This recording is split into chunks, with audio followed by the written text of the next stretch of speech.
So it's the 250th anniversary, and I just think, again, it's a good year to commemorate things and remember how fortunate we are in this country. Not to sound elitist, sorry people in other countries. I know the United States is not necessarily the only country in the world. Not necessarily the best country in the world, maybe. I don't know. I can't think of a place I'd rather live, and you might not either if you're in New Zealand or France or Australia. I don't know. But I'm a little biased, of course. But it is a great country, great constitution. That's the thing. Whew. Wow. The founders, founding fathers, oh, so sexist. But our founding fathers were geniuses. So many ways. They were imperfect. They were men of their times. You go back into my father's time. I've talked about that, how things they did, the way they disciplined kids and everything else. Half of them would be in jail, by today's standards. So you can't judge people. You can to some extent, but people 100, 200, 300 years ago, it's just a different world. And some people just don't have enough imagination potential to kind of see that, But yep, they're imperfect, just like you and me, and victims or creatures of their times, right? But man, were they sharp to look into the future. Now there's some things now we wish they'd have tweaked a little differently. Maybe they couldn't foresee some of the things in the world today. But it's a masterful job, constructing a constitution. And I looked up because I had heard this and I couldn't remember the exact numbers. But you do realize when we think of the founding fathers, and that's one reason I think some of the loony folks politically. They just think in terms, the founding fathers, old men, they were just typical old white men, they think they run the world, and they want to make it a race thing or whatever, that thing, an age thing and all these things. But you do realize that Benjamin Franklin was an old guy. In 1776, I think he was 70 years old. He was an old guy. That was old back then, especially when, but George Washington was 44. He's a millennial, freaking millennial.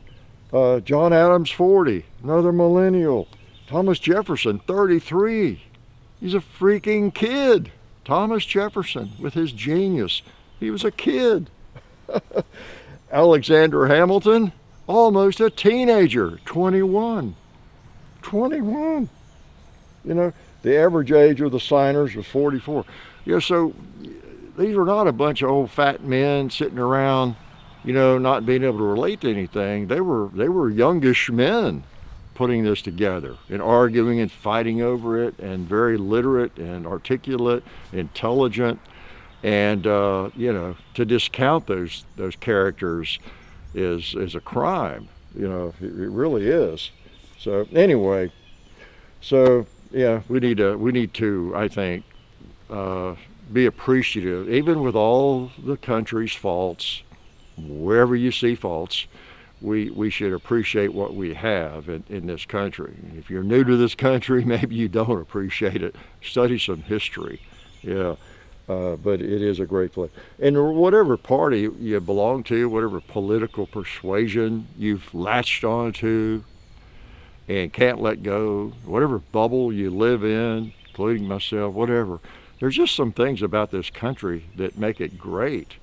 And I think all of us can agree on certain things before we get into politics, period, and into our own specific political persuasion.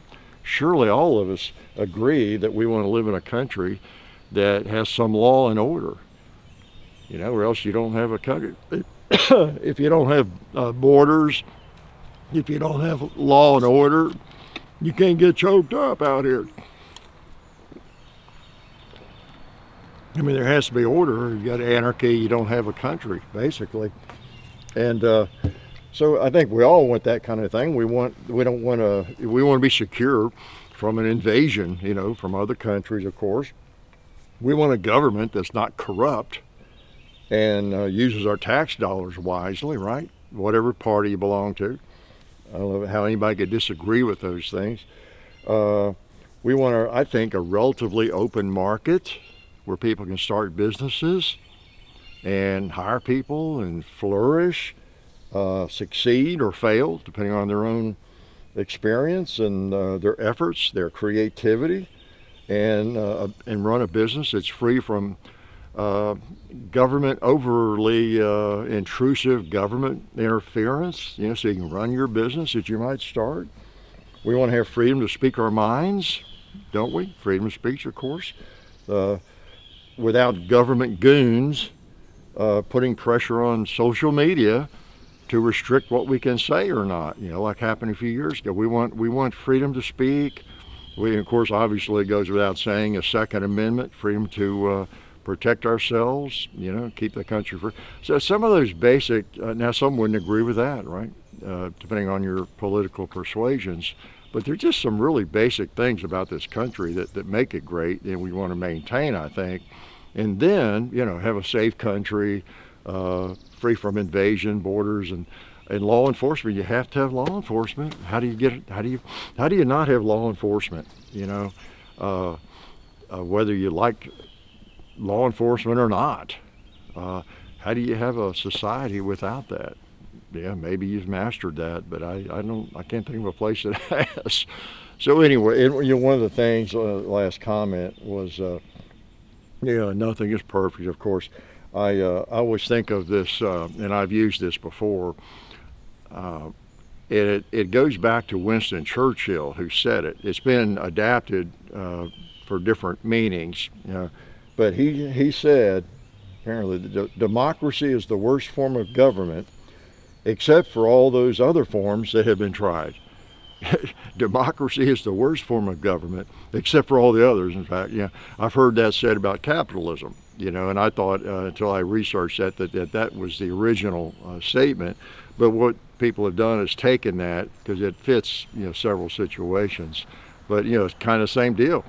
Capitalism, I've heard people say that and write that many times, is the worst economic system, except for all the others.